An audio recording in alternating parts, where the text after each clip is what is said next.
ये ऐड उस घाव जैसा है जो अचानक से आ जाता है, खास करके उनको जो मेरी तरह नेत्रहीन है। नमस्ते, मैं बिपिन और मैं आपको एक बात बताना चाहता हूँ। सेवलॉन एंटीसेप्टिक अब ब्रेल बॉटल्स में आता है। सुनने के लिए धन्यवाद। अब म्यूजिक सुनिए।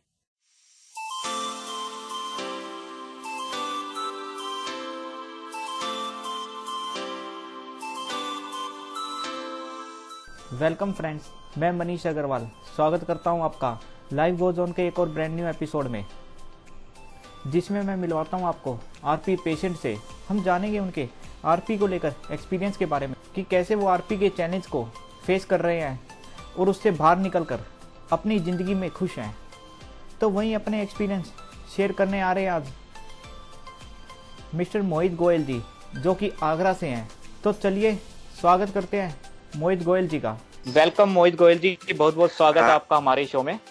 बहुत बहुत धन्यवाद आपका मनीष जी। और मैं आपको बधाई देता हूं कि आपने और आपकी टीम रेडियो उड़ान ने एक ये शो प्रेजेंट किया जो बेसिकली जो आरपी पेशेंट्स होते हैं उनकी लाइफ में वो लोग कैसे डील करते हैं चीज़ों को एंड क्या क्या उनको चैलेंजेस फेस करने पड़ते हैं। तो मैं आपको इसकी बहुत बहुत बधाई देता हूं, आपको और आपकी टीम रेडियो उड़ान दोनों को।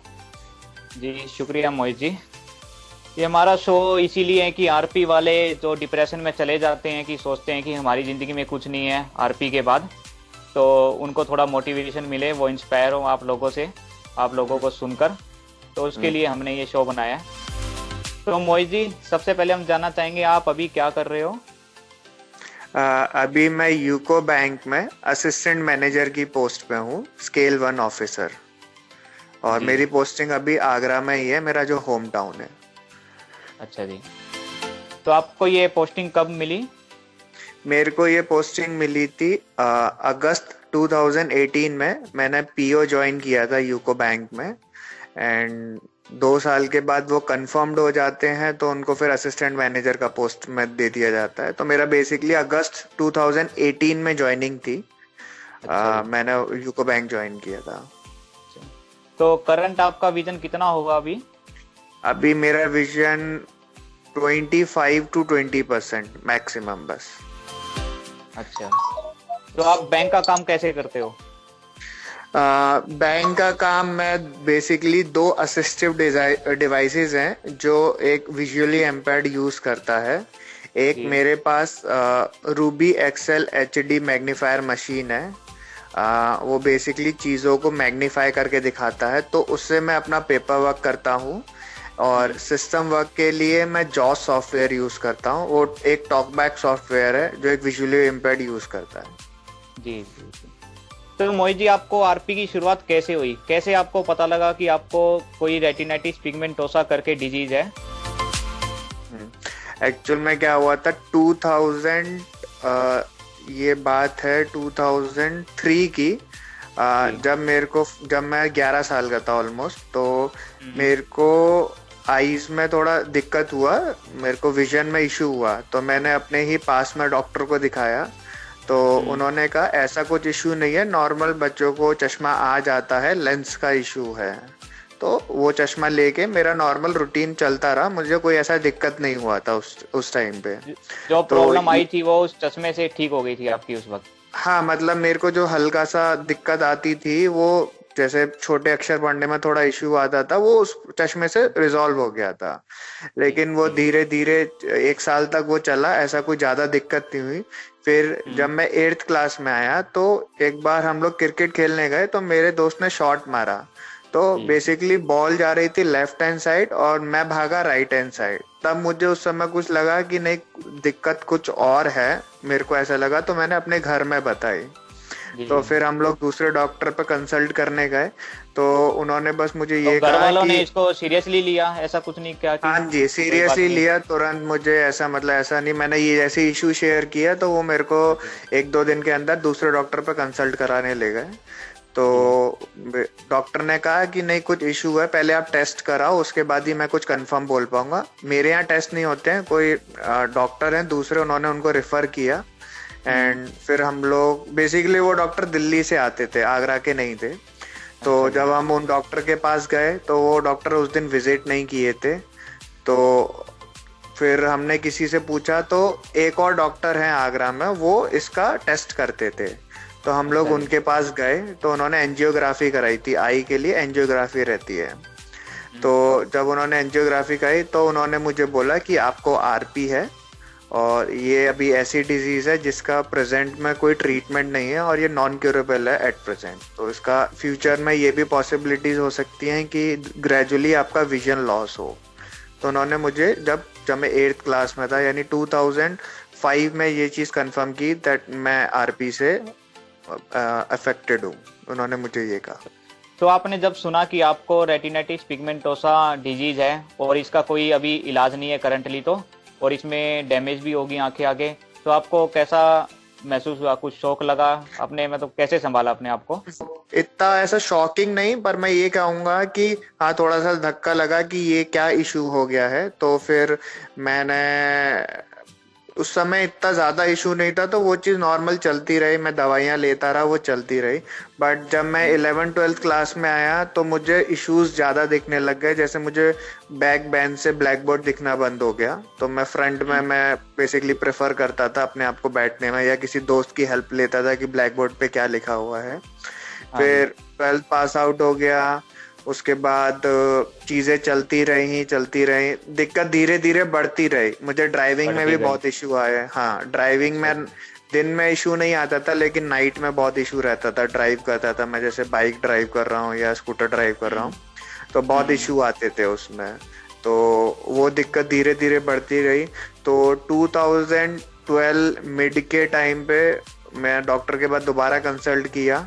तो बीच बीच में रूटीन चलता रहता था चेकअप। दोबारा कंसल्ट किया तो उन्होंने बोला नहीं, आपका इशू थोड़ा बढ़ गया है पहले से। तो वो उस समय मेरे लिए वो शॉकिंग था थोड़ा सा। उस 2000 मिड के टाइम पे ज्यादा मेरे को वो चीज लगी। तो मेरा भाई रहता था बॉम्बे, तो मैंने भाई को बोला तो उसने मुझे बोला कि तू बॉम्बे आजा, हम लोग यहाँ पे एक बार दिखाते हैं। तो फिर मैं बॉम्बे चला गया। वहां पे हम लोगों ने कुछ डॉक्टर से अपॉइंटमेंट लिया, उन्होंने रिस्पांस दिया, लेकिन सबका यही कहना था कि नॉन क्यूरेबल है, फ्यूचर में हो सकता है ब्लाइंड हो सकते हो। सबको डॉक्टर्स का यही कहना था। फिर वहीं से एक मेरे भाई के दोस्त ने हमको एक इंदौर के डॉक्टर का रेफर किया कि आप एक बार वहां जाके दिखाओ। तो हम लोग बॉम्बे से ही इंदौर गए थे। तो वहां पे हमको पता चला कि वो डॉक्टर आरपी का ट्रीटमेंट करते हैं। तो वो बेसिकली एक ऑपरेशन करते हैं। वहां जाके हमको ये चीज पता चली। तो हमने फिर वहां पे उन डॉक्टर से अपॉइंटमेंट वगैरह लेके गए थे। तो उन्होंने बोला हाँ हम लोग करते हैं, लेकिन हम लोगों का भी रिसर्च वर्क है, ये कोई हम लोग कंफर्म नहीं देते। उन्होंने हमको अपने सारे रिसर्च पेपर दिखाए, गवर्नमेंट ने भी उसको मतलब पूरा उनका एक रिसर्च वर्क था पूरा। तो बताया हम ऑलरेडी 300 ऑपरेशन कर चुके हैं इसके। तो फिर वो समय फिर हम लोगों का डिसीजन था कि वो ऑपरेशन कराना है या नहीं कराना है, क्योंकि जो उन्होंने ऑपरेशन का प्रोसेस बताया काफी लेंथी था, वो ऑलमोस्ट 6 आवर्स का ऑपरेशन था वो। तो फिर हम लोगों ने ये डिसाइड किया। तो फाइनली हम इस डिसीजन पे पहुंचे कि नहीं ऑपरेशन करना है, क्योंकि हो सकता है अगर ये रिस्क ना उठाएं तो ऐसा ना हो कि फ्यूचर में हमारा विजन बिल्कुल ही चला जाए। तो फिर बेसिकली हमने ये डिसाइड किया कि ऑपरेशन कराएंगे। तो उससे पहले हमने कुछ जो ऑलरेडी लोग ऑपरेशन कराए हैं उनसे हम लोगों ने एक तरीके से कंसर्न किया था कि क्या उनको ऐसा रहता है, क्या है, वो सब चीज हमने बात करके फिर हमने ऑपरेशन कराया। ये वहीं से किया था आपने, इंदौर से, या वापिस आए थे आप? नहीं, जैसे इंदौर में हम लोग अक्टूबर में गए थे, तो फिर वापस आ गए थे बॉम्बे। फिर मैं आगरा आ गया था, फिर आगरा से हम लोग गए थे वापस इंदौर। नवंबर में गए थे हम लोग ऑपरेशन कराने। तो उस समय फिर मेरा ऑपरेशन हुआ तो ठीक था, मतलब ऑपरेशन सक्सेसफुल हुआ उस हिसाब से, मतलब ऐसा कोई दिक्कत नहीं आया। लेकिन 2 महीने बाद ऑपरेशन के मुझे फ्लोटर्स की दिक्कत शुरू हो गई। फ्लोटर्स रहते हैं, फ्लोटर्स एंड फ्लैशेस शुरू हो। फ्लैशेस तो पहले से होते थे लेकिन फ्लोटर्स की इशू और होने लग गए। तो हम लोग डॉक्टर के पास दोबारा गए। मैंने उनको कहा कि फ्लोटर्स का इशू आ रहा है। तो उन्होंने मुझे बस एक ही बात कही कि हम लोग अपना जितना बेस्ट दे सकते थे उतना बेस्ट हमने दिया, और हाँ जी। ये उन्होंने बोल के बस फिर मैं उनका रेगुलर विजिट करता रहता था हर 6 महीने बाद। हम्म। तो वैसा हम्म। रहता था, नॉर्मल ट्रीटमेंट चलता था। फिर क्योंकि वहां ये से ट्रायल मुझे, था तो इसमें वो बता भी नहीं सकते थे कि आपको कंफर्म आएगा कि नहीं आएगा, हाँ क्योंकि रिसर्च कर उन्होंने रहे ये, थे तो। हाँ वो रिसर्च था उनका, एंड उन्होंने बस ये कहा था कि आ, आपका जितना विजन है एक तरीके से हम वो कह सकते हैं कि उसके नीचे नहीं गिरेगा, इस तरीके से बोला था। लेकिन मेरे केस में ऐसा नहीं हुआ। तो अच्छा। वो विजन मेरा ग्रेजुअली लॉस हुआ।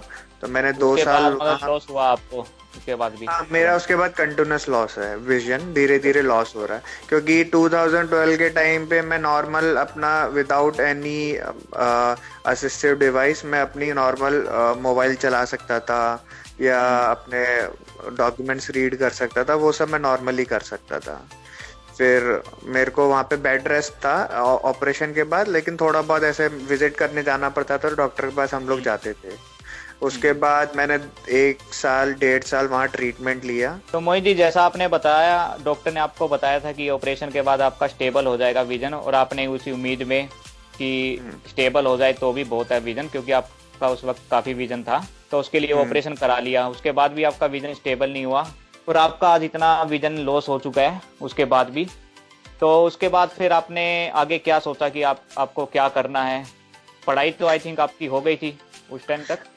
पढ़ाई बेसिकली मेरा सेकेंड ईयर ग्रेजुएशन हो गया था, थर्ड ईयर बचा अच्छा जी। था, तो 1 साल का मैंने गैप लिया था, मैंने ड्रॉप आउट किया अच्छा था जी। 1 साल के लिए। क्योंकि मेरा जी। बेड रेस्ट था, एंड उसके बाद फिर वो 20 सेशन में तो कोई भी इंस्टीट्यूट नहीं लेता है, या मेरा कंटिन्यू नहीं हो पाता। तो मैंने 1 साल का गैप लिया था।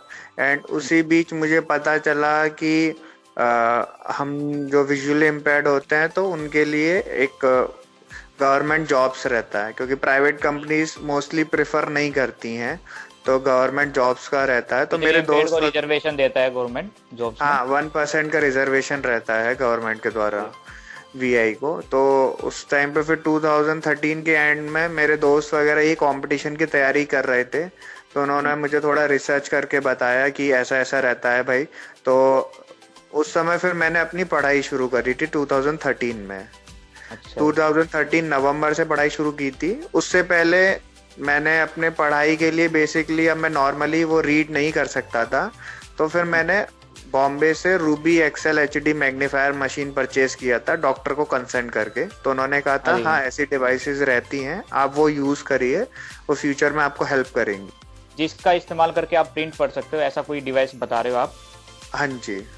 तो ये बताओगे क्या डिवाइस है और कहाँ से मिलता है, कौन सी कंपनी का है, और इसका प्राइस कितना होगा, ताकि हमारे जो ये लिसनर्स हैं उनको भी अगर जरूरत हो तो वो भी कांटेक्ट कर सके उनसे। मैंने ये 2013 में परचेज किया था। उस समय इसका प्राइस था 57,000। मशीन का नाम है Ruby Excel HD magnifier machine. ये फ्रीडम साइंटिफिक मशीन है। बेसिकली जो जॉस सॉफ्टवेयर बनाता है फ्रीडम साइंटिफिक, उसी का ये मशीन है। अच्छा। तो वो मशीन है। तो बेसिकली ये लो विजन जो लोग होते हैं उनके लिए मैं बोलूंगा कि उनके लिए बहुत अच्छा डिवाइस है, एंड क्वालिटी बहुत अच्छी है। और इसमें हम मैक्सिमम 16 टाइम्स तक मैग्नीफाई कर सकते हैं। अच्छा, और कलर मतलब जो इन्वर्ट का भी प्रिंट, ऑप्शन है इसके हाँ अंदर? कलर आप जो अब आपका आई को सूट करता है, उसमें 6 कलर कॉन्ट्रास्ट हैं, आप उस हिसाब से अपने आई के हिसाब से उसको सूटेबल एडजस्टमेंट कर सकते हैं। तो आपने ये डिवाइस वहां से परचेज किया और अपनी स्टडी कंटिन्यू की। हाँ जी। फिर आगे स्टडी के बाद आपने क्या किया? उसके बाद मैंने 1 साल तैयारी की थी। इन बिटवीन मेरे एग्जाम भी क्रैक्स हुए थे, और फिर फाइनली मेरा नेशनल इंश्योरेंस कंपनी में नवंबर 2015 में प्लेसमेंट हो गया था एज अ क्लैरिकल। मैं वहाँ पे एज अ क्लैरिकल ज्वाइन किया था 2015 में। उस समय तक मेरे को सिस्टम वहाँ पे नहीं दिया गया था, मैं सच बोलूँ तो, क्योंकि मेरे को नॉर्मल मैं सिस्टम की स्क्रीन नहीं देख सकता था, और जॉस के बारे में मुझे उस समय तक कोई आइडिया नहीं था। तो बेसिकली मुझे उस डिपार्टमेंट में दिया गया था जहाँ पेपर वर्क काफी था, तो मेरे को उस समय पेपर वर्क का मोस्टली काम रहता था। तो आप वो उस डिवाइस की मदद से कर सकते थे आसानी से? हाँ जी। जो मैंने आपको अभी प्रीवियसली रूबी एक्सेल एचडी के बारे में बताया, उस डिवाइस की वजह से मैं अपना सारा काम करता था। जी। और साथ ही साथ मेरे एक माइंड में था कि मुझे क्लरिकल पे नहीं खत्म करना है, तो साइड बाय साइड मैं ऑफिसर्स लेवल के बैंक में या इंश्योरेंस कंपनी में पेपर देता रहता था। तो अच्छा जी। इन बिटवीन मैंने पेपर क्रैक किए, पीओ का किया, इंश्योरेंस कंपनी में एओ का किया, पर मेरा इंटरव्यू में रह जाता, ऑल ओवर मेरिट में मेरा सिलेक्शन नहीं हो पाया था। तो हाँ जी। मैंने अपना ट्राई नहीं छोड़ा था, मैं करता रहा था, क्योंकि मेरे को ये था कि मुझे क्लरिकल पे खत्म नहीं करना है अपना ये आगे का जो भी जर्नी है, मुझे एक जी। ऑफिसर पोस्ट पे ही खत्म करना है। तो फिर मैंने दिया 2017 आईवीपीएस पीओ का एग्जाम दिया, एंड वो क्रैक हुआ, एंड मेरा इंटरव्यू में भी क्रैक हुआ, एंड फाइनली मेरा मेरिट लिस्ट में नाम आया और मुझे यूको बैंक में एज अ पीओ ज्वाइनिंग मिली। तो मेरे को 1 अप्रैल को बोला गया कि यूको बैंक में आप ज्वाइनिंग हो, एंड आपको ज्वाइन करना है जब बैंक आपको बताएगा। हाँ जी। फिर जब मेरे को ये आ गया, मुझे फिर ये चीज था इन बिटवीन, इसी में मेरे को जॉस के बारे में नहीं आइडिया था, तो इंश्योरेंस कंपनी में एक सर ने मेरे को एक बंदे से मुलाकात कराई, तो उनसे मेरी बात हुई। वो ऑलरेडी इस चीज से फील्ड से जुड़े हुए थे, इन सब थे, वो भी ब्लाइंड थे एक्चुअल में, वो दिल्ली में बेस्ड थे बंदे। तो उन्होंने मुझे सारी चीजें बताई कि ऐसे रहता है, तो आप ट्राई करो, कंपनी जॉस प्रोवाइड देती है। तो मेरा कंसर्न बस इंश्योरेंस कंपनी में ये था, सर आप जॉस देते तो उसके रिगार्डिंग ट्रेनिंग भी देते हैं? तो उन्होंने कहा नहीं, ट्रेनिंग हम नहीं देते, ट्रेनिंग आपको खुद करना पड़ेगा, हम लोग आपको जॉस सॉफ्टवेयर देंगे। तो वैसा हम लोगों का चला था। तो फाइनली मुझे जब यूको बैंक में हो गया, तो फिर मैंने सोचा कि मेरी छुट्टियां बची है तो मेरे को उसका यूटिलाइजेशन करना चाहिए। तो मैं लीव लेके वहाँ पे बेंगलोर में इंस्टीट्यूट है इनेबल इंडिया, तो वहाँ पे मैं 40 डेज के लिए गया था। बेसिक कंप्यूटर कोर्स के लिए। हाँ, बेसिक कंप्यूटर कोर्स के लिए। तो वहाँ पे मैंने जॉस के बारे में और एनवीडिया 2 सॉफ्टवेयर के बारे में मुझे बताया गया था बेंगलोर में। तो वहाँ पे मैंने 40 दिन का कोर्स किया, तो वहाँ से मुझे बहुत कुछ सीखने को मिला। तो मोबिलिटी भी आपको सीखने को मिली होगी वहाँ पे? मोबिलिटी नहीं, वहाँ पे मोबिलिटी के लिए आपको फिर अलग रजिस्ट्रेशन कराना पड़ेगा, वहाँ पे ऐसा था। बेसिकली मेरा मोटिव था, मोबिलिटी में मुझे इशू नहीं था ज्यादा, मेरा बेसिक कंसर्न था कि मेरे को सिस्टम पे मैं विद स्क्रीन रीडर काम कर सकूं। और वो इसलिए भी आपको बैंक में जाना था, तो बैंक में तो कंप्यूटर पे ही काम होता है, इसलिए भी आपका रहा होगा कि कंप्यूटर पे काम करना है मुझे। हाँ जी, वही था जी, बेसिक वही था। तो फिर उसके बाद मेरी वहाँ पे अगस्त 2018 में मेरे को बैंक से कॉल आ गया, तो हम लोगों ने मैंने मतलब बैंक में ज्वाइन कर लिया अगस्त 2018 में। तो ये मेरी जर्नी थी। मोहित जी, आपने बताया आपको ये प्रॉब्लम 12 साल की एज के बाद स्टार्ट हुई, उसके बाद भी कोई ज़्यादा प्रॉब्लम नहीं थी, मतलब बिटवीन ग्रेजुएशन आपको ज़्यादा प्रॉब्लम बढ़ी, जिसके बाद आपको डायग्नोज कराना पड़ा, आरपी पता लगा आपको। तो उससे पहले जब आप साइटेड थे, जब आप बिल्कुल नॉर्मल थे, तब आपके कुछ ड्रीम रहे होंगे जो जैसे हर साइटेड के होते हैं, तो उसके बारे में कुछ बताइए हमें। जैसे मेरा एक ये था कि मुझे उस समय स्पोर्ट्स बाइक का बहुत शौक था। जब मैं छोटा था, 8-9 साल का था, जब मैं लोगों को स्पोर्ट्स बाइक चलाते हुए देखता था, मेरा एक काइंड ऑफ ड्रीम था कि मैं बड़ा होऊंगा जब मैं अपनी सैलरी से खुद की एक स्पोर्ट्स बाइक खरीदूंगा। तो वो चीज़ मैं आज की डेट में मिस करता हूँ काइंड ऑफ कि हाँ, ये मेरे को एक सपना था कि मेरी खुद की स्पोर्ट्स बाइक होनी चाहिए और मैं उसको ड्राइव करूँ। तो वो चीज़ मैं काफ़ी मिस करता हूँ कभी कभी, आज की डेट में भी वो चीज़ मिस करता हूँ कि ये मैं कर नहीं सकता आज की डेट में। तो आज भी आपका मन करता है करने का? हाँ, मेरा मन करता है कि मेरी एक स्पोर्ट्स बाइक हो एंड मैं उसको मस्त चलाऊं, अपना घूमूं इधर उधर। ये चीज़ मैं बहुत मिस करता हूँ। तो कभी ऐसा लगता है कि किसी दिन आरपी का इलाज आए, मैं ठीक हूँ और स्पोर्ट्स बाइक खरीदूं और उसे बिल्कुल चलाऊं? बिल्कुल, ये जिस दिन मेरा विजन बिल्कुल ठीक हो जाएगा, फर्स्ट ऑफ ऑल सबसे पहले मेरे को स्पोर्ट्स बाइक ही खरीदनी है। बिल्कुल एक ऐसा सेट है, पूरा माइंड सेट है ये चीज। मतलब विजन क्योर होने के बाद आपका सबसे पहला सपना स्पोर्ट्स बाइक चलाने का है? हाँ जी, बिल्कुल बिल्कुल। अच्छा, और कोई सपना आप जो देखते थे वो पूरा नहीं कर पाए आरपी की वजह से? एक सपना नहीं कहूंगा, पर ये था कि मुझे एक बेसिकली मतलब मेरे को था ये कि मैं चार्टर्ड अकाउंटेंट हूँ, क्योंकि मेरा 11th क्लास से ही एक गोल सेट था कि मुझे चार्टर्ड अकाउंटेंट बनना है। तो जस्ट 12th कंप्लीट होते ही मैंने सीए में रजिस्ट्रेशन कराया अपना, एंड फर्स्ट अटेम्प्ट में ही मैंने फाउंडेशन किया, फर्स्ट अटेम्प्ट में ही मैंने इंटरमीडिएट किया, पर उसके बाद मेरे को विजन में ज़्यादा दिक्कत होनी थी, तो मैं उतनी हैवी प्रेशर अपनी आई पे नहीं दे पाया। तो ये चीज़ भी मैं कभी कभार मिस करता हूँ। पर मैं इसमें ये बोलूँगा, हाँ कहीं ना कहीं मेरी भी इसमें कहीं ना कहीं वो है कि मेरा एक ये रहता है ना कि करना ही करना है, तो वो चीज़ नहीं दिखा पाया क्योंकि मुझे बहुत ज़्यादा उस समय दिक्कत हो रही थी और मैं उस समय उस चीज़ को लेने के लिए तैयार नहीं था कि मैं अगर उस विजन उस की वजह से अपना पूरा विजन लॉस कर दूं, तो मैं उसके लिए फिर तैयार नहीं था, तो इसलिए मुझे बीच में वो पढ़ाई छोड़नी थी। विजन बचाने के लिए आपने सीए की पढ़ाई छोड़ दी, आपको लगा कि ज्यादा जोर देके पढ़ेंगे तो विजन तेजी से डाउन हो सकता है। हाँ जी, ये मेरे को डॉक्टर ने बोला कि अपने रेटिना को जितना आराम दे सकता आप उतना आराम दो, ये आपके लिए अच्छा है जी। और इन बिटवीन ये भी था कि ये तो ड्रीम्स की बात रही, ट्रीटमेंट को मैंने मतलब सिर्फ एलोपैथी ही नहीं ट्राई किया, मैंने बीच में आयुर्वेदिक ट्रीटमेंट भी ट्राई किया था। आयुर्वेदिक ट्रीटमेंट में मैं उस कंपनी का नाम लेना चाहूंगा, श्रीधरियम करके कंपनी है, आयुर्वेदिक फर्म है। तो उन्होंने मुझे किसी ने, ये बहुत ही फेमस फर्म है आयुर्वेदिक की केरला के अंदर, जहाँ काफी आरपी वाले जाते हैं। हाँ जी, हाँ इसका जी, साइड इफेक्ट तो नहीं होता उधर, बाकी बॉडी पे डिपेंड करता है उसका ट्रीटमेंट भी। हाँ जी, हाँ जी। तो मोहित जी आप वहाँ विजिट करके आए थे? मैं केरल नहीं गया था एक्चुअल में, मैंने ये शुरू किया था जयपुर से। तो जयपुर में इन लोगों की फ्रेंचाइज एक वो था, ऑफिस था, वहां से मैं अपना ट्रीटमेंट कर रहा था, वहां पे मैंने किया, वहां पे मेरा चला ट्रीटमेंट। और उनकी एक ड्रॉप थी, वो मेरे को बहुत अच्छी लगती थी, आंखों पर डालने के बाद ऐसा लगता था कि आपका विजन में इम्प्रूवमेंट हुआ, पर वो टेम्पररी बेसिस पे होता था। उसका बेसिकली ड्रॉप का काम था कि वो रेटिना को रिलैक्स कर देता था आपके कुछ टाइम के लिए, 10-15 मिनट के लिए, तो वो टाइम बहुत अच्छा था।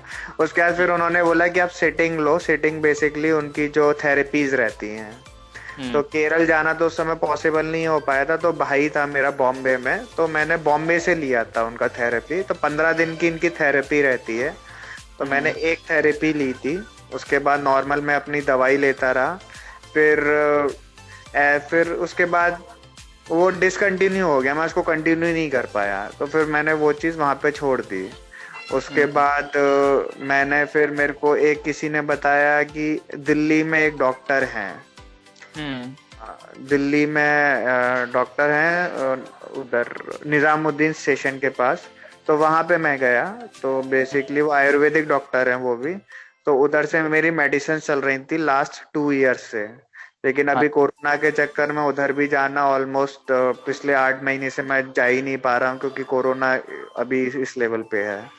तो वहां से मेरी कंटिन्यूस मेडिसिन चल रही थी। तो कहीं से भी आपको कुछ लगा आरपी के अंदर इम्प्रूवमेंट? मैं ये कहूंगा कि श्रीधरियम में वो ड्रॉप थोड़ा हेल्पफुल था, एंड इसमें जो मैं दिल्ली से ट्रीटमेंट ले रहा था, आरपी का तो नहीं, पर मुझे एक प्लस पॉइंट ये मिला कि जो मेरे को स्टमक इशू रहता था ना, वो मेरा रिजॉल्व हो गया, और वो मेरा थोड़ा उसकी वजह से मेरी आई में भी थोड़ा हेल्प मिला मुझे, हेल्प इन द सेंस कि मुझे अच्छा फील होने लगा वो चीज। ऐसा होता है अगर आपका पेट ठीक होगा तो आपकी बॉडी ठीक होगी, माइंड ठीक होगा, माइंड ठीक होगा तो आपकी आंखों में भी आपको लगेगा थोड़ा कुछ। तो वो चीज मेरे लिए प्लस थी कि वहां से जो मेरा स्टमक इशू था वो बिल्कुल उन्होंने रिजॉल्व कर दिया। उन्होंने मेरे को भाई यही कहा था, आपको थोड़ा टाइम लगेगा, कम से कम 2-3 साल आपको देना पड़ेगा। लेकिन मैं ये भी बात मानता हूँ कि उन्होंने परहेज चीजें कही थी कि चटपटा नहीं खाना है, तो पर वो चीज नहीं हो पाती है। तो वो वाली एक चीज थी, उन्होंने वो चीज मेरे को कहा था कि आप कंट्रोल करेंगे चीजों को तो धीरे धीरे इम्प्रूवमेंट दिखेगा, पर टाइम लगेगा। में कोई खास इम्प्रूवमेंट नहीं है आपको 2 साल के बाद? आरपी में कोई इम्प्रूवमेंट नहीं है, आरपी में कोई इम्प्रूवमेंट, बाकी बॉडी में लग रहा है आपको? हाँ, बॉडी में इम्प्रूवमेंट है, पर आरपी में कोई इम्प्रूवमेंट नहीं है। कोई आरपी का अभी तक कोई ट्रीटमेंट नहीं आया, कोई इलाज नहीं आरपी का, ना कोई मेडिसिन है जो आरपी को क्योर कर सके या उसको स्टेबल भी कर सके, ऐसा भी कुछ नहीं है कहीं पे भी?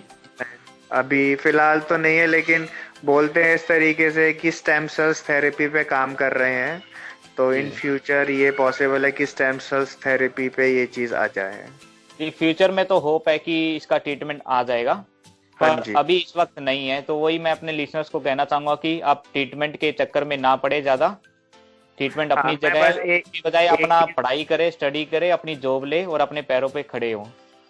बस मैं एक चीज शेयर करना चाहूंगा अपने, जो भी इस चीज को जो लोग सुन रहे हैं, कि मैं मानता हूँ एक्सेप्ट करना बहुत मुश्किल होता है इस चीज को कि आपका विजन ग्रेजुअली लॉस हो रहा है।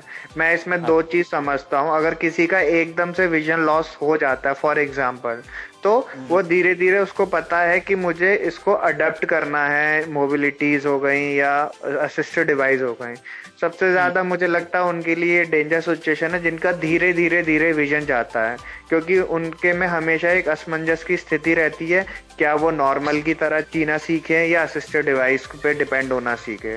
तो मेरा बस यही कहना रहेगा कि दोनों चीजों पे आप डिपेंड होना सीखिए। आप सोचें कि मैं सिर्फ नॉर्मली जीऊं, असिस्टेड डिवाइस पे नहीं दूं, लेकिन फिर जिस दिन आपका विजन लॉस होगा ना, तो वो आपके लिए बहुत डेंजर सिचुएशन होगी। तो आपको उस दिन दोनों बड़ी चीज आपको प्रॉब्लम आ जाएगी। हाँ, तो आपको दोनों चीज का कॉम्बिनेशन लेके चलना पड़ेगा। और सबसे बड़ी चीज, इनिशियली मैं भी आरपी को एक्सेप्ट करने को तैयार नहीं था। एक्सेप्टेंस इन द सेंस कि लोग क्या कहेंगे, या मैं अगर मैग्नीफायर पब्लिक प्लेस में यूज करूंगा तो ये सामने वाला क्या सोचेगा। आपको उस चीज से ओवरकम करना पड़ेगा। तो ये मैंने धीरे धीरे ओवरकम करते करते, मैं ऑलमोस्ट, मेरे को 8-9 साल लगे इस चीज को ओवरकम करने में। लेकिन आज मैं कह सकता हूँ मुझे ऐसा कुछ फर्क नहीं पड़ता कि सामने वाला क्या सोचेगा। एक्सेप्ट आप जितनी जल्दी इस चीज को करोगे उतना ही आपके लिए अच्छा है, क्योंकि लाइफ सबके पास एक है। आप जितना एंजॉय कर सकते हो उसको एंजॉय कीजिए, क्योंकि आगे कोई भरोसा नहीं है कब ये विजन आपको लॉस हो जाए। तो मेरा तो मानना ये है कि आपके पास जब तक है उसको एक्सेप्ट कीजिए और अपनी लाइफ को कंटिन्यू कीजिए। सबसे बेस्ट पार्ट यही है। और ऐसा नहीं कि आरपी से आप कुछ नहीं कर सकते, आरपी होने के बाद भी आपके पास इतनी नई नई चीजें सीखने को मिलती हैं जो नॉर्मल इंसान नहीं कर सकता है। अब मैं सिस्टम में ही बताऊं, बहुत सारी चीजें ऐसी हैं कि हम, जो नॉर्मल इंसान सर्च नहीं कर सकता, हम उससे पहले सर्च करके उनको दे सकते हैं। तो बहुत प्लस भी है, बहुत माइनस भी है। तो वो आपको देखना है कि आपको प्लस के साथ जीना है या माइनस के साथ जीना है। ये पर्सनल चॉइस है लोगों का, मेरा ये मानना है। बिल्कुल एकदम सही बात कही है मोहित जी आपने। आरपी को जितनी जल्दी एक्सेप्ट करेंगे उसमें अपना ही फायदा है। अगर हम हाँ जी। आरपी को लेकर रोते रहेंगे कि हमें आरपी हो गया, विजन लॉस होगा, और हम खाली बैठ जाएं और ट्रीटमेंट के चक्कर में पड़े, तो हम अपना टाइम वेस्ट ही करेंगे, क्योंकि इसका कोई इलाज नहीं हो सकता और खाली बैठे भी कुछ नहीं हो सकता। तो हमें बाहर निकल के एक विजुअली इम्पेयर्ड की तरह चीजें सीखनी पड़ेगी, मोबिलिटी सीखनी पड़ेगी, हमें स्क्रीन रीडर सीखना पड़ेगा और टॉक बैक से मोबाइल सीखना पड़ेगा। तो मोहित जी, जैसे आपने बताया कि आप बैंक में जॉब करते हो, तो बैंक का जो वर्क होता है उसका स्ट्रेस, और साथ में आरपी का भी स्ट्रेस थोड़ा बहुत आपको होता होगा विजन का। तो उससे रिलीफ के लिए आप कोई हॉबी आप ज्वाइन कर रखी है, कोई आप कुछ करते हो? हाँ जी, मैंने 2018 में पियानो क्लास ज्वाइन करी थी एंड वो कंटिन्यू है एंड मैंने बहुत कुछ पियानो में सीखा। बट ड्यू टू कोरोना वो थोड़ा अभी रुक गया है, लेकिन मैं अपनी प्रैक्टिस वगैरह जो भी है तो उसको वो कंटिन्यू रखता हूँ थोड़ा बहुत, जिससे क्या मेरे बेसिक्स क्लियर रहें। और मैं बस अपने लिसनर्स को आपके माध्यम से ये बताना चाहूँगा कि देखिए, आरपी है, स्ट्रेस रहेगा कि थोड़ा बहुत हम लोग इसके बारे में सोचेंगे, बहुत सारी चीजें ऐसी होती हैं कि हम लोगों के दिमाग में आ जाती हैं। पर ये है कि जब आप जितना अपने माइंड को बिजी रखेंगे, आपकी जो हॉबीज हैं उन पे काम करेंगे, तो आप इस चीज से आराम से बाहर निकल सकते हैं और आपका जो स्ट्रेस लेवल है वो कम रहेगा। और आरपी में एक बहुत बड़ी बात है, जितना कम स्ट्रेस लेवल होगा उतना कम आपका विजन लॉस होगा, क्योंकि ये सब इनडायरेक्टली और डायरेक्टली स्ट्रेस से रिलेटेड है पूरा आपका आरपी। जितना आप स्ट्रेस लोगे उतनी जल्दी आपका विजन लॉस होगा, जितना कम स्ट्रेस लोगे। लाइन ऐड करना चाहूंगा, ये इस वजह से होता है मोहित जी, क्योंकि अपनी जो आंख होती है वो डायरेक्ट ब्रेन से जुड़ी होती है। जब आप स्ट्रेस लेते हो तो वो नसों में खिंचाव आता है, जिससे आंखों पे जोर पड़ता है, तो उसमें आपको धुंधलापन, ब्लरी विजन लगेगा आपको। और जिस दिन आप नोट करना, जिस दिन आप खुश होंगे, एकदम कहीं घूमने जाओगे, बिल्कुल एकदम स्ट्रेस फ्री होंगे, खुश होंगे ना, उस दिन आपको ऑटोमेटिकली ऐसा लगेगा कि आज कुछ आंखों में ब्राइटनेस है। हाँ जी बिल्कुल। जितना ज्यादा पॉजिटिव बॉडी होगी उतना ज्यादा आपको ब्लरनेस और जो आपका विजन है उसमें आपको अच्छा फील होगा। जी। तो मोहित जी, बहुत अच्छा लगा आपसे बात करके, आपसे बहुत कुछ सीखने को मिला हमें। एक वो डिवाइस के बारे में भी पता लगा जिसके जरिए हम प्रिंट को भी पढ़ सकते हैं। तो मोहित जी, बहुत बहुत धन्यवाद हमारे साथ अपने एक्सपीरियंस शेयर करने के लिए। तो जाते जाते कोई अपना मैसेज शेयर करना चाहोगे हमारे लिसनर के साथ? सबसे पहले मैं आपको और उड़ान रेडियो उड़ान को बधाई दूंगा एक बार फिर। आपने ये चीज लोगों के सामने लाने की कोशिश की कि इस तरह की कम्युनिटी भी एग्जिस्ट करती है। मेरा बस ये मानना है कि बड़े शहरों में इस चीज को लेके लोग अवेयर हैं, लेकिन आप जैसे छोटे शहर की बात करें, जैसे मैं भी आगरा में हूँ, तो वो कोई बड़ा शहर नहीं, छोटा शहर। तो लोगों का जो नजरिया है देखने का ना, एक वीआई बंदे को या जो जिसको आई में इश्यू है, वो बड़े शहर से बहुत अलग है। तो आपके इस कोशिश के माध्यम से भी लोगों के मन में, लोगों के अंदर एक जागरूकता आएगी कि ये भी एक सोसाइटी एग्जिस्ट करती है इसमें, और हमको इसको एक्सेप्ट करना चाहिए। और मैं अंत में बस एक ही मैसेज देना चाहूंगा कि यार एक लाइफ होती है, अपना मस्त जियो, मस्त खाओ, मस्त रहो। क्योंकि आप जितना ज्यादा परेशान होगे, उससे देखो दो चीजें, आप तो स्ट्रेस में रहोगे और जो आपके क्लोज वन है वो भी स्ट्रेस में रहेंगे। तो मस्त है, जितनी आपकी लाइफ है, जितना विजन है, नहीं है, दोनों तरीके के आरपी में केसेस होते हैं। तो जब तक आप इंजॉय करते रहोगे अपनी लाइफ को, आप मस्त रहोगे। जिस दिन आप इंजॉय करना बंद कर दोगे, आप परेशान रहोगे। तो बेस्ट पार्ट है कि आप एक्सेप्ट करो चीजों को और खुश रह के जीना सीखो। जी, खुश रहो, मस्त रहो, और जो टाइम चला गया वो वापस नहीं आएगा आपका। अब सीधी सी बात है कि और आगे अब आप आज के स्ट्रेस, अगर पुराने पास्ट को लेकर स्ट्रेस करोगे तो उसमें दो चीजें, आप तो आज के टाइम को भी एंजॉय नहीं कर पाओगे, और फ्यूचर में जो चीज अच्छी होने वाली है वो आज के टाइम की वजह से खराब हो जाएंगी सारी। तो मेरा मानना तो ये बहुत अच्छी बात है मोहित जी, बहुत अच्छी आपकी सोच है। बहुत अच्छा लगा आपसे बात करके, हमें बहुत बहुत शुक्रिया। आपका भी बहुत बहुत शुक्रिया। तो फ्रेंड्स, कैसा लगा आपको मोहित जी से मिलकर? अच्छा लगा ना? बस अब टाटा अलविदा कहने का समय आ चुका है। फिर मिलेंगे अगले हफ्ते एक और नए आरपी पेशेंट के साथ। तब तक के लिए सुनते रहिए रेडियो उड़ान, a flight of life. When one is blind, cuts and bruises appear out of nowhere. Just like this ad. I know, because I am blind too. Hi, I am Ekinath, and I'm here to tell you that Savlon Antiseptic now comes in a Braille bottle. Now let's get back to the music.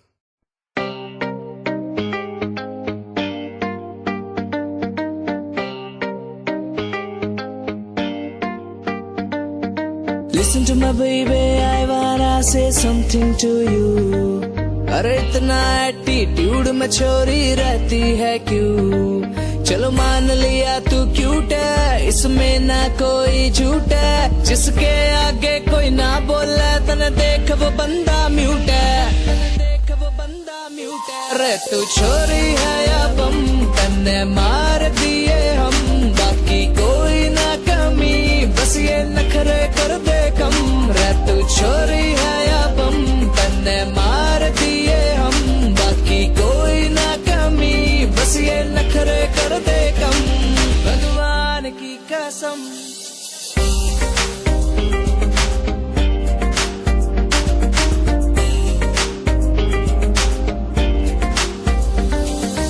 Eyes तेरी विस्फोटक है, विस्फोट ना हो जा। Excitement में मेरे तय कोई खोट ना हो जा। आइज तेरी विस्फोटक है, विस्फोट ना हो जा। एक्साइटमेंट में मेरे तय कोई खोट ना हो जा। मिस्टेक जे हो जा छोरी, एडवांस में बोलूं सॉरी। मेरे इतने क्लोज ना आवे, ना बन जावे कोई स्टोरी। अरे तू छोरी है या बम, तन्ने मार दिए हम, बाकी कोई ना कमी, बस ये नखरे कर दे कम। रे तू छोरी है या बम, तन्ने मार दिए हम, बाकी कोई ना कमी, बस ये नखरे कर दे कम। भगवान की कसम। माय गॉड बेबी तू तो सुथरी घनी से, मेरे लिए ही बनी से। यहाँ जितनी जड़ी से सारी तेरे तड़ है, गोरी तेरे रूप का तो दिया सा पड़ा है। मेरा कालजा जड़ा जय कोई और देखे तो मैं सच्ची प्यार हो गया मन। भगवान की कसम, प्यार ज्यादा है या कम आई डोंट कंफर्म, बट तू और मैं जय बन जावे हम। पूरी कर ले रसम, किस बात का है गम, कर मामला खत्म। बोल बम बम बम भोलेनाथ, मारे साथ ले पकड़ मेरा हाथ, जानू मान मेरी बात, फेरे लेकर पूरे वे साथ हनीमून की तैयारी कर सारी, दे दे पारी मन फीलिंग सियारी, बाकी छोड़ दे मेरे पे बेबी सारी जिम्मेदारी, बेबी सारी जिम्मेदारी छोड़ दे मेरे पे बेबी सारी जिम्मेदारी। मेरी आँखों ने हैबिट होगी तन देखण की, मन दे दे जोब तू तेरे केयर टेकर की। मेरी आँखों ने हैबिट होगी तन देखण की, मन दे दे जोब तू तेरे केयर टेकर की। या बड़ी वैकेंसी खाली यारा ने बैट लगा ली, कमे फुल पार्टी देंगे जे चोरी तने पटाली, चोरी तने पटाली। अरे तू चोरी है या बम तने मार दिए हम, बाकी कोई ना कमी बस ये नखरे कर दे कम। रे तू चोरी है या बम तने मार दिए हम, बाकी कोई ना कमी बस ये नखरे कर दे कम, भगवान की कसम। Is this ad interrupting your music? Just like phones keep interrupting my life? Hi, I'm Mansi. I'm blind. And I'm here to tell you that Savlon Antiseptic now comes in Braille bottle. Thank you. Now you can enjoy your music.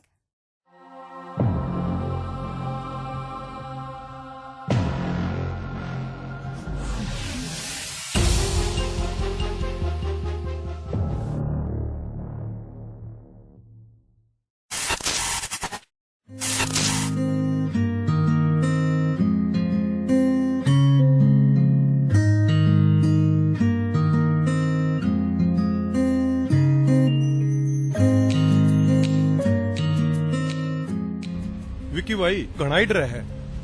Veeru बात सुन, एक तो है खतरनाक छोरी, उस तो ऊपर वो है घनी खतरनाक छोरी, और उन तभी ऊपर है ना ये छोटी आइटाली। विक्की आया घना ही डर है भाई। वीरू आया रनागणी सी चाल चल आख्या ते तुम्हारे डाला जहर भरेगी के, जहर भरेगी के, जहर भरेगी के।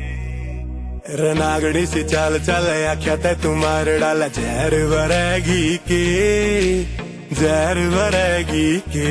मेरा तू कत्ल करेगी के, मेरा तू कत्ल करेगी के, मेरा तू कत्ल करेगी के, मेरा तू कत्ल करेगी के। विक्की काजला वीरू कटारिया,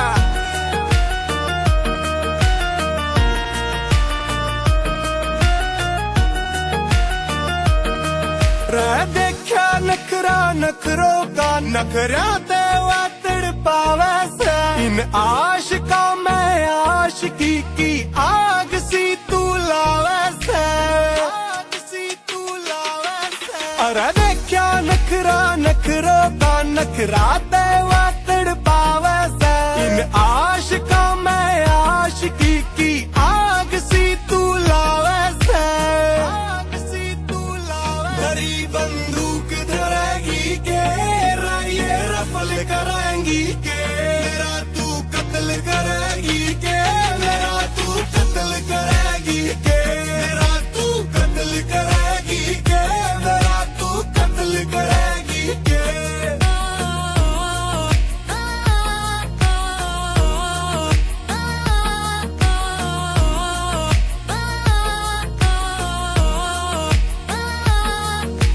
आर भी गुजर तेरी बाट में, तू तेरे हुस्न की छा कर दे। सुमित बड़म्बिया झूठी तू हाँ करके ना कर दे, हाँ करके ना कर दे। आर भी गुजर तेरी बाट में, तू तेरे हुस्न की छा कर दे। सुमित बड़म्बिया झूठी तू हाँ करके ना कर दे, हाँ करके ना कर दे। निशाने खास धरेगी के, टारगेट सफल करेगी के।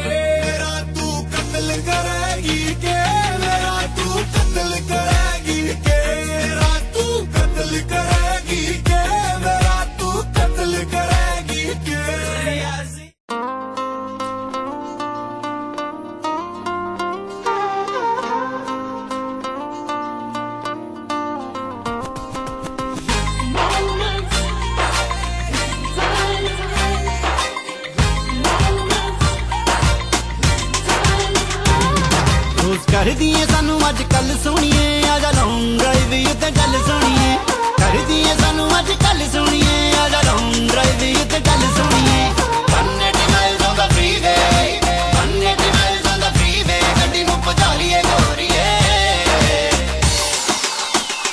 लगे आया नवी मर्सिडीज गेड़ी शेड़ी लालिए गोरिए लगे आया नवी मर्सिडीज गेड़ी शेड़ी लालिए Show me what you want, baby. Give it what you want. I'ma give it what you want, baby. Show me what you want. Shake it a bit, baby. Take it a bit. Make it a bit of love. Come and dance with me. Next exit तेनू McD खिलाऊंगा San Francisco तो फ्रिजनो ले जाऊंगा हाँ next exit तेनू McD खिलाऊंगा San Francisco तो फ्रिजनो ले जाऊंगा Stereo ना full bill करके Stereo ना full bill करके गाने जाने गालिए गोरिए मैं लेके आया नवी मर्सिडीज गेड़ी शेड़ी गालिए गोरिए मैं लेके आया नवी मर्सिडीज गेड़ी शेड़ी गालिए sweetie baby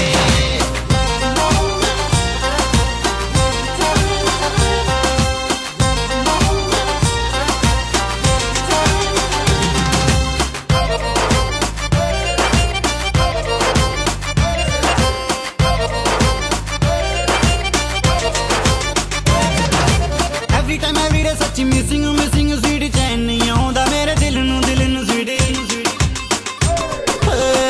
Every time every day barely missing sweetie चैन नहीं आਉਂਦਾ मेरे दिल नू sweetie छड़ जग दी तू परवानी छड़ जग दी तू परवानी आज महाकाली गोरिए मैं लेके आया नवी मर्सिडीज गेड़ी शेड़ी लालिए गोरिए मैं लेके आया नवी मर्सिडीज गेड़ी शेड़ी लालिए beauty parlour Show me what you want, baby. Give it what you want. I'ma give it what you want, baby. Show me what you want. Shake it a bit, baby. Take it a bit. Make it a bit of love. Come and dance with me. Right seat उत्ते आजा बैजा मेरे नाल नी हवा विच उड़ जान तेरे वाल नी right seat उत्ते आजा बैजा मेरे नाल नी हवा विच उड़ जान तेरे वाल नी प्रिंस दी तू बन जा प्रिंसेस प्रिंस दी तू बन जा प्रिंसेस मोहब्बतां पालिए गोरिए मैं लेके आया नवी मर्सिडीज गेड़ी शेड़ी लालिए गोरिए मैं लेके आया नवी मर्सिडीज गेड़ी शेड़ी लालिए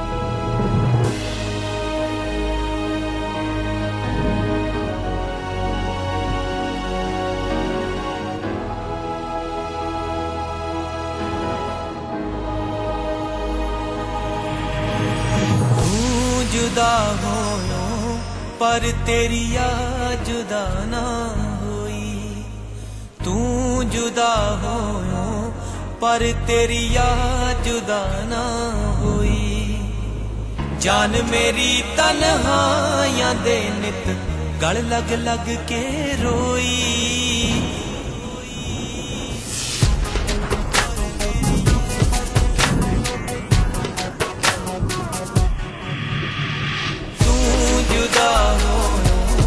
पर तेरी याद जुदा ना होई तू जुदा हो पर तेरी याद जुदा ना होई साथ तेरे दा हो रसी निगलैना सी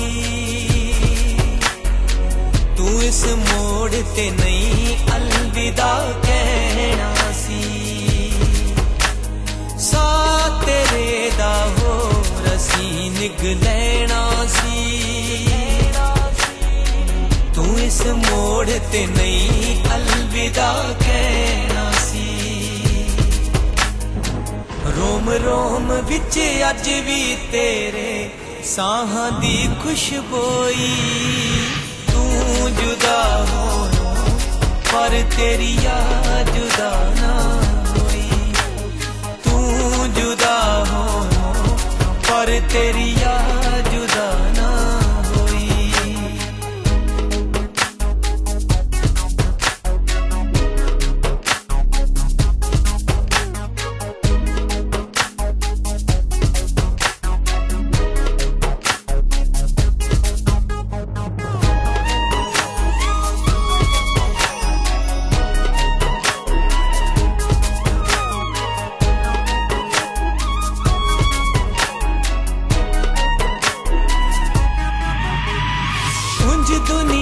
ते लोग बिछड़दे मिलदे ने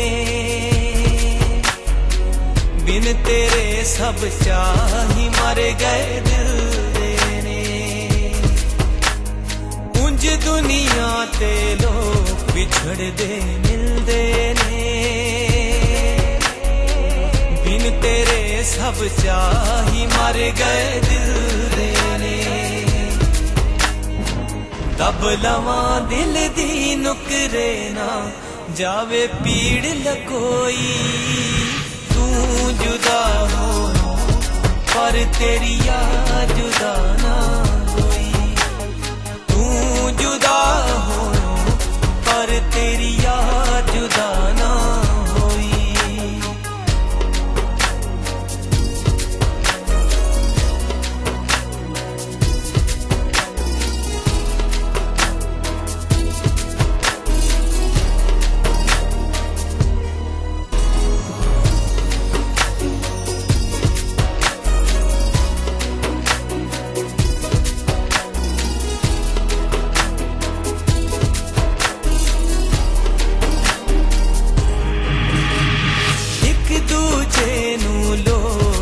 अक्सर पुछदे ने जान तो प्यारे क्यों अचानक रुसदे एक दूजे नू लोग भी अक्सर पुछदे ने जान तो प्यारे क्यों अचानक रुसदे राज काकड़े बा सजन जिंद ना जिंदी ना मोई तू जुदा हो पर तेरी याद जुदा ना होई तू जुदा हो पर तेरी याद जुदा ना होई तू जुदा हो पर तेरी याद जुदा ना जुदा हो पर तेरी याद जुदा ना होई तू जुदा हो पर तेरी याद जुदा ना होई तू जुदा हो पर तेरी याद जुदा ना होई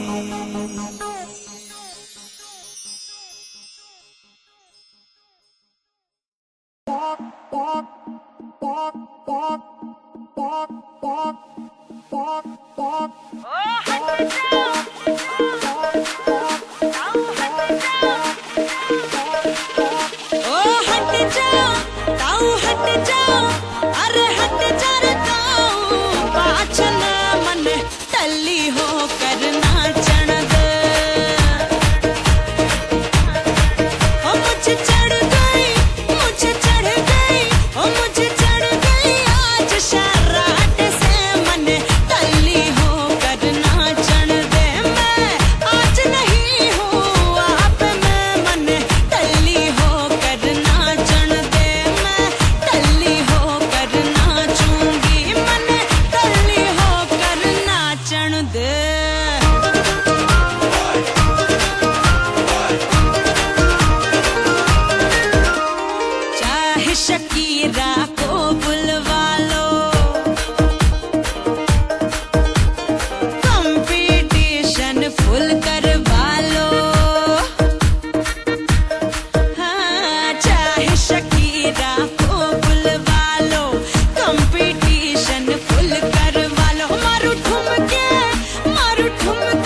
लूटा लूटा मुझको फरेबी बातों ने।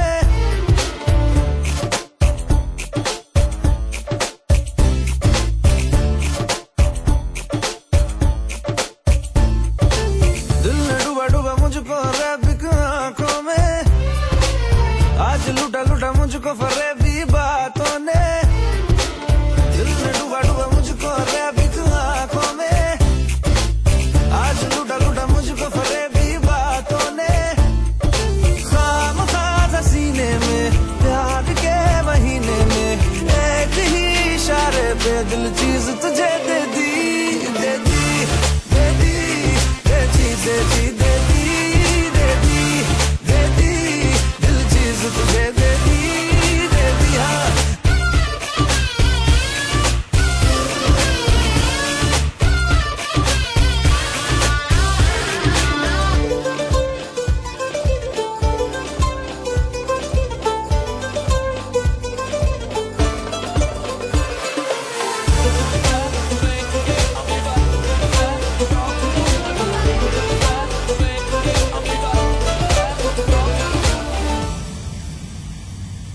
माशाल्लाह तारीफे माशाल्लाह, बड़ी कम वक्त है तू, अभी भी मस्त है तू।